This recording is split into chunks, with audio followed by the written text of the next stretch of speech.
जय हिंद एवरीवन। आज की इस वीडियो में हम 9th क्लास के सिविक्स बुक के सेकेंड चैप्टर के नेक्स्ट टॉपिक को पढ़ने वाले हैं, जिसका नाम है द पथ टू कॉन्स्टिट्यूशन, यानी कि संविधान निर्माण का रास्ता। इसके पहले के टॉपिक में यानी भारतीय संविधान का निर्माण जिस टॉपिक का नाम है, उसमें हमने समझा था कि किस तरीके से साउथ अफ्रीका में बनाए गए संविधान और उसमें लिखे गए नियमों के आधार पर श्वेत और अश्वेत लोगों के बीच एक ऐसा विश्वास कायम हुआ जिस विश्वास के रास्ते पर चल के दोनों ही समूह के लोगों ने एक शांतिपूर्ण और लोकतांत्रिक साउथ अफ्रीका का निर्माण किया। साउथ अफ्रीका को लोकतांत्रिक देश के रूप में निखारा। वहाँ की व्यवस्था को, जो व्यवस्था एपार्थेड सिस्टम के पैरों तले कुचला जा रहा था, उस एपार्थेड सिस्टम को जड़ से उखाड़ के वहाँ पे एक शांतिपूर्ण और लोकतांत्रिक समाज का गठन करते हैं। तो ये सभी व्यवस्थाएं वहाँ पर कैसे आती हैं, इसके पीछे कोई तो कारण होगा, और ये कारण और कोई नहीं बल्कि वहाँ पे संविधान है। उसी संविधान में लिखे गए नियमों के अनुसार वहाँ पे रहने वाले लोग अपने आप को और अपने आप का विश्वास दूसरे तक और दूसरों का विश्वास जीतकर एक शांतिपूर्ण और लोकतांत्रिक देश का निर्माण कर चुके हैं। ठीक उसी प्रकार से अब इस सभी परिस्थितियों को अगर हम भारत के साथ जोड़ें तो हम भी समझेंगे कि भारत में भी जो अलग अलग धर्म, संप्रदाय, जाति और विचार के जो लोग रहते हैं, अगर हम इनके अच्छाई और बुराई का ख्याल ना करें, इनके फायदे और नुकसान का ध्यान ना दें, तो हमारे यहाँ भी वैसी समस्याएं उत्पन्न हो सकती हैं। तो हम इतने अलग अलग प्रकार के जो लोग रहते हैं, अलग अलग विचारधारा के जो लोग रहते हैं, अलग अलग धर्म, संप्रदाय और जाति के जो लोग रहते हैं हमारे देश में, तो हम इतने लंबे चौड़े क्षेत्र में फैले हुए लोगों के विचार को कैसे समझ पाएंगे। फिर भी हमारे यहाँ एक शांतिपूर्ण समाज है, फिर भी हमारे यहाँ का देश एक लोकतांत्रिक देश के रूप में आज पूरे विश्व में जाना जाता है। इसके पीछे का कारण है और उसी को हम इस टॉपिक में पढ़ेंगे। Despite all these difficulties, there was one big advantage for the maker of the Indian Constitution। यानी कि सारी मुश्किलों के बावजूद जो भारतीय संविधान को बनाने वाले थे, जिन्हें हम निर्माता कहते हैं, यानी कि इन सभी मुश्किलों के बावजूद भारतीय संविधान निर्माताओं को एक बड़ा फायदा था। और वो फायदा क्या था कि unlike south Africa, they did not have to create a consensus about what a democratic India should look like। यहाँ पर हम कह सकते हैं कि जो इतनी सारी समस्याएं थीं, इन समस्याओं के बावजूद भी भारतीय संविधान को लिखने वाले के पास एक अच्छा एडवांटेज था। और वो एडवांटेज ये था कि दक्षिण अफ्रीका में जिस तरह संविधान निर्माण के दौर में ही सारी बातों पर सहमति बनानी पड़ी, वैसी स्थिति उस समय के भारत में नहीं थी। हमारे यहाँ की स्थिति साउथ अफ्रीका से थोड़ा हट के था। अब वो क्या कि वहाँ पे हमने देखा कि साउथ अफ्रीका में जो संविधान निर्माण करने वाले हैं, वो उसी निर्माण के दौरान में ही सारी बातों पर सहमति जताते हैं और उन्हें सारी बातों पर सहमति बनानी पड़ी। लेकिन हमारे यहाँ ऐसा परिस्थिति नहीं था। Much of this consensus had evolved during the freedom struggle. यानी कि भारत में आज़ादी की लड़ाई के दौरान ही लोकतंत्र समेत अधिकांश बुनियादी जो मामले होते हैं, इस पर राष्ट्रीय सहमति बनाने का काम पहले ही हो चुका था। हम कहते हैं ना कि हम अपनी गलतियों से सीख लेते हैं। तो वहाँ पर क्या हुआ कि जब संविधान बन रहा था, उस समय अलग अलग प्रकार के बातों पर चर्चा करके हाँ या ना में सबको सहमति दिलाते हैं। लेकिन हमारे यहाँ गलतियों से सीख लेकर हम बहुत पहले से ही इस संविधान का जो बेसिक स्ट्रक्चर होता है, जो फंडामेंटल यूनिट है, जिसे हम बिल्कुल कह सकते हैं कि जो जड़ है, इन सभी बातों पर पहले से ही चर्चा करके हमने इसका लगभग फ्रेमवर्क बना लिया था। ठीक है, अब आगे आते हैं।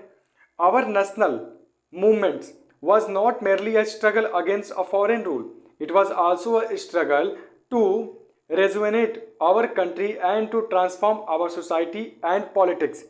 अब जहाँ तक मैं बात करूँ कि जो हमारा राष्ट्रीय आंदोलन हुआ, जो हमारा राष्ट्रीय विरोध और संघर्ष हुआ, ये सिर्फ और सिर्फ एक विदेशी सत्ता के खिलाफ संघर्ष नहीं था।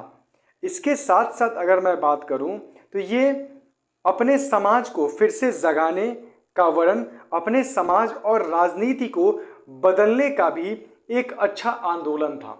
उस आंदोलन के तहत हमने ना सिर्फ केवल विदेशी शासन के खिलाफ संघर्ष लड़ा, बल्कि अपने समाज को जगाया, अपने यहाँ की राजनीतिक व्यवस्था को बदलने का प्रयास किया और इसके बाद ही हमने अलग अलग प्रकार के यूनिट्स पे चर्चा करने के बाद अपने यहाँ की व्यवस्था को और भी ज़्यादा सुदृढ़ बना सकें।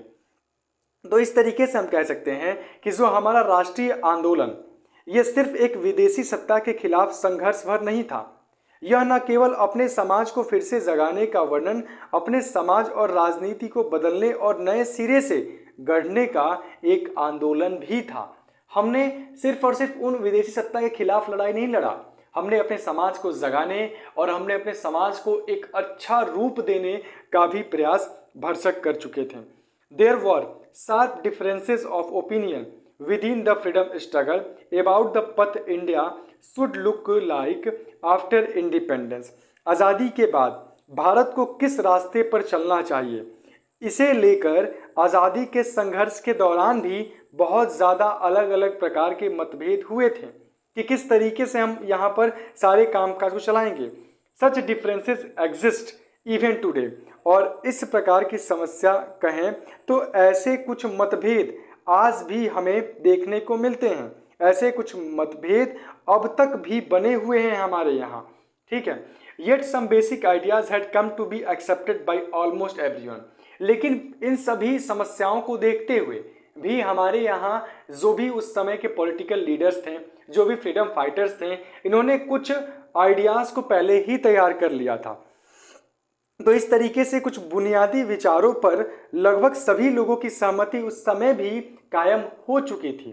अब मैं बात करूं तो हम अपने उस संघर्ष के द्वारा समाज को जगाएं, एक अच्छे लोकतांत्रिक देश के निर्माण के लिए बहुत कठिन परिश्रम किया और अपने यहाँ की राजनीतिक व्यवस्था को बदलने का भी प्रयास किया। साथ ही साथ आज हम जानते हैं कि हम 100% परफेक्ट नहीं हो सकते, तो उस समय थोड़ी बहुत समस्या थी और वो समस्या आज भी देखने को मिलती हैं। लेकिन बावजूद इसके वहाँ पर जो भी विचारों पर और अलग अलग प्रकार के जो फंडामेंटल यूनिट्स थे जो कि ज़रूरी है, उन सभी बातों पर ये लोग चर्चा करके पहले से ही फ्रेमवर्क बना चुके थे। अब ऐसे मैं बात करूँ कि अगर सपोज करो आपको एक बिल्डिंग बनाना है तो उस समय आप क्या करते हैं, सबसे पहले आप वहाँ के कह सकते हैं कि तैयार करते हैं एक ढांचा, स्केच, जिसमें कि हम तय करते हैं कि आपका कमरा कहाँ होगा, जिसमें कि आप तय करते हैं कि आपका हॉल कहाँ होगा, जिसमें आप तय करते हैं कि आपका किचन कहाँ होगा। और इन सभी चीज़ों को तय करने के बाद फिर आप उसे बनाते हैं और बनाने के बाद अब ये आपके ऊपर निर्भर करता है कि किस तरीके से टाइल्स, मार्बल और अन्य सभी चीज़ों का प्रयोग करके आप अपने किचन, रूम और पूरे घर को कैसे सजा सकते हैं। तो पहले आपने क्या किया, एक स्केच के द्वारा उसके मैप को तैयार किया, एक फ्रेम तैयार किया कि मेरा घर पहले होना कैसे चाहिए, गेट कहाँ लगेगा, विंडो कहाँ लगेगा। उसके बाद का ना सवाल है कि गेट कैसा होगा, विंडो कैसा होगा, पहले ये तय करो कि गेट होगा कहाँ और विंडो होगा कहाँ। तो इस तरीके से मैक्सिमम चीज़ें जो थी वो पहले से तय हो चुकी थी।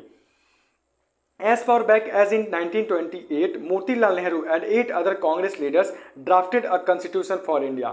अब यहाँ पे 1928 में ही जो मोतीलाल नेहरू और अन्य कांग्रेस के 8 जो नेताओं ने भारत का एक संविधान पहले ही लिख चुका था। यानी कि 1928 तक क्या होता है कि जो मोतीलाल नेहरू थे और दूसरे कांग्रेस के जो 8 लीडर्स थे, ये सभी लोग मिलकर भारत के संविधान को तैयार कर चुके थे। इन 1931 the resolution at the Karachi session of Indian national Congress dwelt on how independent India's constitution should look like। और इसके बाद 1931 में जो कराची में भारतीय राष्ट्रीय कांग्रेस के अधिवेशन में एक प्रस्ताव में यह रूपरेखा रख दिया गया था कि आज़ाद भारत का संविधान कैसा होगा। सबसे पहली बात कि 1928 में मोतीलाल नेहरू और कांग्रेस के अन्य जो 8 नेता थे, ये सभी लोग मिलकर भारत के संविधान को तैयार कर चुके थे। क्योंकि ये एडवोकेट थे मोतीलाल नेहरू, तो ये तैयार कर चुके थे और इसके बाद जो 1931 में कराची में सेशन हुआ था इंडियन नेशनल कांग्रेस का, तो उन्होंने वहां पर इस बात को रख दिया कि भारतीय संविधान का ढांचा कैसे होगा और कौन कौन से नियम इसमें लिखे गए हैं, ये सारी बातें वहां पर रख दी गई थी। क्योंकि उस समय एक आइडिया के अनुसार जानने को मिलता है, एक विचार के अनुसार, कि उस समय तय हुआ था कि 1931 के आसपास, ठीक है, इर्द गिर्द हमें आज़ादी मिल जाएगी। इसीलिए इन्होंने क्या किया था कि 28 में एक कॉन्स्टिट्यूशन बना लिया और बनाने के बाद उसका जो फंडामेंटल जो राइट्स होते हैं इन सबको मेंशन कर दिया और 1931 के कराची सेशन में अपने बात को रख भी दिया। ठीक है, both these documents were committed to the inclusion of universal adult franchise, right to freedom and equality, and to protecting the rights of minorities in the Constitution of Independent India। अब उसके बाद क्या होता है कि इन सभी दस्तावेजों में, ठीक है, इन दोनों ही दस्तावेजों में जो स्वतंत्र भारत के संविधान में अलग अलग प्रकार के जो अधिकार थे, ठीक है, जैसे मताधिकार में स्वतंत्रता हो गया, समानता का अधिकार हो गया, और जो माइनॉरिटी हैं इनके ऊपर कोई भी डिस्क्रिमिनेशन ना हो, इस चीज़ों का जो राइट्स है, ये सभी अधिकारों का प्रोटेक्शन के लिए ये लोग अपना बात कर लेते हैं, वहाँ पर तय कर लेते हैं कि किस तरीके से जो स्वतंत्रता होगा, जो समानता का अधिकार होगा, जो माइनॉरिटी यानी कि जो अल्पसंख्यक हैं इनके अधिकारों की रक्षा कैसे होगी, इन सभी चीज़ों पर वहाँ पे बात कर दी गई, रख दी गई। Thus some basic values were accepted by all the leaders much before the Constituent Assembly met to deliberate on the Constitution। और इस प्रकार से संविधान की रचना करने के लिए बैठने से पहले ही कुछ बुनियादी जो बातें थीं इन पर सभी नेताओं की सहमति उस समय ही बन चुकी थी। समझ में आ गया? यानी कि अभी जो हम कहते हैं ना कि इतने सारे लोग कमेटी बनता है, संविधान को लिखते हैं, तो वो लिखने से पहले ही जो फंडामेंटल राइट्स थे इनके बारे में बात पहले ही हो चुका था, सारे मुद्दे पहले ही वहाँ पे तय कर दिए गए थे। इसके बारे में अच्छे से और आगे पढ़ेंगे कि कब हमने मीटिंग किया, पहली मीटिंग हमारी कब हुई और उसके कितने महीने बाद से हमने संविधान लिखना शुरू किया, कितने लोग उसमें सम्मिलित हुए, कितने टाइम के अंदर हमने संविधान को लिखा, ये तमाम प्रश्न हैं। ठीक है, तो जब उसे भी जान लोगे ना तो अच्छे तरीके से समझ जाओगे कि संविधान का मतलब क्या है। लेकिन ये बात भी जान लो अच्छे तरीके से कि वो सभी बैठक होने से पहले ही कुछ बुनियादी जो नियम थे, कुछ बुनियादी जो अधिकार थे, इन पे पहले ही सभी नेताओं के बैठक में यहाँ पर फैसला ले लिया गया था। The familiarity with political institution of colonial rule also helped develop an agreement over the institutional design। और जो यहाँ पे कॉलोनियल जो रूल था जिसे हम कि औपनिवेशिक शासन कहते हैं, इनकी भी राजनीतिक संस्थाओं और व्यवस्थाओं को जानने समझने से भी नई राजनीतिक संस्थाओं का स्वरूप तय करने में बहुत ज़्यादा मदद मिलती है। इसका मतलब यहाँ पे हम कह सकते हैं कि वह लोग जो कि उन ब्रिटिश शासन के तहत जो काम किया करते थे, इनके पास भी बहुत सारा आइडिया हो चुका था। अब उस आइडिया का, उस विचार का और उस अनुभव का, एक्सपीरियंस का ये हेल्प लेते हैं कब? जब ये अपना संविधान लिखना शुरू करते हैं तब। The British rule had given voting rights only to a few. अब जहाँ तक यहाँ पे ब्रिटिश नियमों का सवाल है, ब्रिटिश शासन का सवाल है, इन्होंने जो वोटिंग राइट्स है ये सिर्फ और सिर्फ कुछ ही लोगों को दिया था। तो अंग्रेजी हुकूमत ने बहुत कम लोगों को वोट देने का अधिकार उस समय दिया था। तो इससे हमने सीख लिया, क्या सीख लिया? कि वोट देने का अधिकार कुछ ही लोगों को नहीं मिलना चाहिए, बल्कि वोट देने का अधिकार हमें सबको देना चाहिए। अब वो बात अलग है कि इसकी नियम ये है कि हाँ भाई, कितने उम्र तक, एक निश्चित उम्र होगी जिस उम्र से आप वोट देना शुरू करेंगे। क्योंकि उस समय तक हमने उम्र का निर्णय इसलिए लिया ताकि उस उम्र तक आते आते, जैसे 18 वर्ष मानते हैं हम, 18 वर्ष की उम्र तक आते आते कोई भी बच्चा अगर वो शिक्षित है तो वो समझ सकता है कि उसके लिए क्या भला है और क्या बुरा है। ठीक है, तो हमने इसीलिए उस उम्र को निर्धारित किया ताकि उस समय तक लोगों को अच्छे और बुरे का ज्ञान हो जाए और वो सही तरीके से अपने वोट का प्रयोग भी कर सकें। अब इससे पहले अगर होता है तो शायद समस्या हो सकती है। अगर कोई छोटा बच्चा है तो उसे आप चॉकलेट दे के भी वोटिंग करा सकते हैं। समझ में आ गया? तो इस तरीके से हमने एक निश्चित बनाया। तो अभी जो मैंने एक बात कहा था कि हमने उस कॉलोनियल रूल के दौरान बहुत सारा एक्सपीरियंस लिया, अनुभव लिया, ठीक उसी के अनुभव का प्रयोग हमने अपने संविधान को लिखने के दौरान भी उसका प्रयोग किया। जैसे मैंने अभी बता दिया कि उन्होंने क्या किया था कि वोट देने का अधिकार कुछ ही लोगों को दिया था, और उससे सीख लेकर हमने क्या किया कि वोट देने का अधिकार सबको मिलेगा। ठीक है। On that basis the British had introduced very weak legislature. Elections were held in 1937 to provincial legislature and ministers all over British India. अब मैं बात करूं कि इसके आधार पर अंग्रेज़ों ने जिस विधायिका का गठन किया था वो बहुत ही कमज़ोर थी। तो हमें इससे भी सीख मिला कि हमें जिस असेंबली को कंडक्ट करना है, जिसको ऑर्गेनाइज करना है, वो इतनी कमज़ोर ना हो कि जब मन चाहे हम उसमें परिवर्तन कर दें, जो चाहे वो काम कर दें। तो इससे भी हमें सीख मिलता है कि हम अपनी जब असेंबली का गठन करेंगे तो ये एक ऐसा होगा जो कि मजबूत हो, किसी के टूटने से और तोड़ने से टूटे ना, ऐसा हमने व्यवस्था किया। और उसके बाद 1937 के बाद पूरे ब्रिटिश शासन वाले भारत में प्रादेशिक असेंबलियों के लिए चुनाव कराए गए थे। अब उस चुनाव के बाद क्या होता है? But the experience gained by Indians in the working of the legislative institution proved to be very useful for the country in setting up its own constitution and working in them. अब जब उसके बाद चुनाव कराने के बाद इनमें बनी सरकारें पूरी तरह से लोकतांत्रिक अभी भी नहीं थी। विधानसभाओं में जाने और काम करने का अनुभव तब बहुत लाभदायक हुआ, क्योंकि इन्हीं भारतीय लोगों को अपनी संस्थाएं और व्यवस्थाएं बनानी थी और चलानी भी थी। तो इस तरीके से हम कह सकते हैं कि वहाँ पे चुनाव होने के बावजूद भी कुछ ना कुछ समस्याएं दिखा। इस चीज़ को मैं फिर से रिपीट करता हूँ। But the experience gained by Indians in the working of the legislative institution proved to be very useful for the country in setting up its own institution and working in them. ठीक है, यानी कि इस संविधान के बनने के बाद ये सारी जो व्यवस्थाएं हैं, तो यहाँ पे हम कह सकते हैं कि कैसे ये जो इंडियन थे, हमारे जो भारतीय थे, ये किस प्रकार से वहाँ पर काम करते हैं, और काम करने के बाद जब वो कॉलोनियल रूल्स में काम करते हैं, उनके तहत काम करते हैं, तो इन्हें कुछ अनुभव होता है और उसी अनुभव का प्रयोग ये अपनी व्यवस्था को चलाने के लिए करते हैं।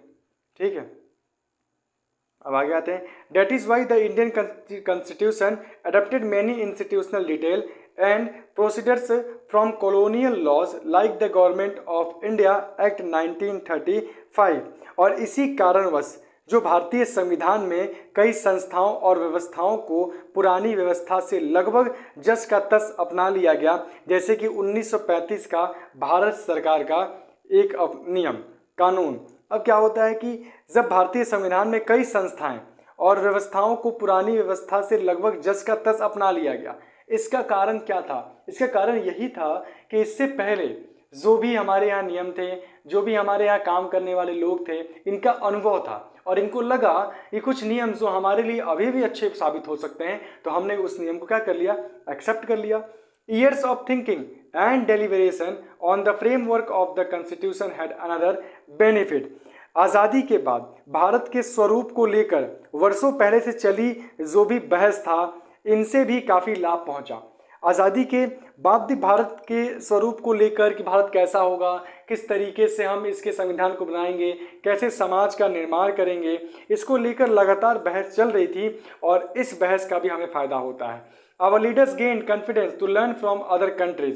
हमारे जो नेता थे, इनको वो कॉन्फिडेंस आता है कि हम दूसरे देश से कैसे सीख सकते हैं, बट ऑन आवर टर्म। समझ में आ गया कि जो हमारे नेताओं में इतना तो आत्मविश्वास आ ही गया था कि उन्हें बाहर के विचार और अनुभव को अपनी ज़रूरत के अनुसार कैसे अपनाना चाहिए और उसे अपनाने में कोई भी हिचक नहीं होनी चाहिए। ऐसा सीख हमारे नेताओं ने भी ले लिया। Many of our leaders were inspired by the idol of French Revolution. बहुत सारे नेता थे हमारे यहाँ जो फ्रांसीसी क्रांति से एक अनुभव लेते हैं, उससे प्रेरित होते हैं। समझ में आ गया? तो हमारे अनेक नेता जो थे वो फ्रांसीसी क्रांति के आदर्शों, ब्रिटेन के संसदीय लोकतंत्र के कामकाज और अमेरिका के अधिकारों की सूची, इन सभी चीज़ों से बहुत ज़्यादा वो प्रभावित होते हैं। The socialist revolution in Russia had inspired many leaders to think of shaping a system based on social and economy equality. उसके बाद जो रूस में हुई समाजवादी क्रांति ने भी अनेक भारतीयों को प्रभावित किया और वे सामाजिक और आर्थिक समता पर आधारित व्यवस्था बनाने की कल्पना भी करने लगे। Yet they were not simply imitating what other had done. At each step they were questioning whether these things suited our country. All these factors contributed to making of our constitution. वे दूसरों की सिर्फ नकल ही नहीं कर रहे थे, हर कदम पर वो ये सवाल भी पूछ रहे थे कि ये चीज़ें भारत के लिए उपयुक्त होगी या नहीं होगी, ये उसके भारत के लिए सही होगी कि नहीं होगी। और इन्हीं सभी चीज़ों ने हमारे संविधान के निर्माण में बहुत हद तक मदद किया। अब मैं बात करूँ इसके पीछे से थोड़ा सा और, तो फ्रांसीसी क्रांति के बारे में आपने अपने क्लास में पढ़ा होगा और समझा होगा कि कैसे वहाँ पे जो फ्रांस के राजा थे किस प्रकार से अपने सारे पैसों को किसी दूसरे देश में भेज देते हैं ताकि जंग लड़ सकें, ठीक है, और उस तरीके से बहुत सारा टैक्स लगा देते हैं अपने यहाँ के जनता के ऊपर, और इसके साथ साथ और भी कई सारे वो नियम को वहाँ पे बनाते हैं। ना सिर्फ केवल एक टैक्स बल्कि इसके साथ और भी कई सारा कर लगाते हैं, ठीक है, तो हमने उसमें पढ़ा था। उसके बाद रसिया में हमने देखा किस तरीके से वहाँ पे रिवॉल्यूशन हुआ, क्या कारण था। तो इन सबसे सीख मिला। अब सीख क्या मिला कि अगर कोई राजा बनता है तो अपने देश के पैसों को दूसरे देश में ज़्यादा नहीं भेजेगा, ज़्यादा वहाँ पर यूटिलाइज नहीं करेगा। साथ ही साथ ये भी हमें सीख मिला कि हम कर उतने हद तक ही लगाएंगे जितना कि हमारे यहाँ के नागरिक जमा कर सके, दे सके। अब उससे ज़्यादा नहीं, आमदनी है अगर 2 रुपया और खर्चा है अगर 10 रुपया तो कैसे काम चलेगा भाई। तो इससे हमें सीख मिला कि कर भी उतना ही लगाना है। जो रसिया की क्रांति, इससे हमें भी कई सारे सीख मिले। तो इन सभी सीख से हमने अपने संविधान का निर्माण किया। साथ ही साथ हम ये भी कह सकते हैं कि जो लोग कहते हैं कि हमने दूसरे देश के संविधान के नियमों को अपने यहाँ एक्सेप्ट कर लिया, अडॉप्ट कर लिया, तो ये गलत है। हमने उसे लिया, लेकिन उसको लेने से पहले हमने उससे अच्छे तरीके से जांचा, परखा कि क्या ये नियम जो भारत देश में लागू करने हम जा रहे हैं वो हमारे यहाँ सही होगा कि नहीं होगा, हमारे यहाँ के नागरिकों को पसंद आएगा कि नहीं आएगा, हमारे देश के लिए वो भला होगा कि नहीं होगा। हमने सिर्फ और सिर्फ कॉपी पेस्ट नहीं किया, बल्कि कॉपी करने के बाद लंबे समय तक उसके ऊपर विचार विमर्श किया, और जब हमें लगा कि ये नियम हमारे देश के लिए सही है तब जाके हमने उस नियम को अपने देश में लागू कराया। तो इस तरीके से ये सभी जो छोटी छोटी फैक्टर्स थे, छोटे छोटे जो इस पे फीचर यानी विशेषताएं थे, ये सब कुछ लोग कहते हैं ना कि छोटी छोटी चीज़ें ही आपको अलग बनाती हैं। तो ठीक उसी प्रकार से ये छोटे छोटे बातों पर चर्चा करने के बाद ही हमने अपने कॉन्स्टिट्यूशन को, संविधान को एक ऐसा रूप दिया जिससे कि हम एक शांतिपूर्ण समाज, शांतिपूर्ण देश, लोकतांत्रिक देश और लोकतांत्रिक व्यवस्था को अपने यहाँ लागू कर सकें। जय हिंद।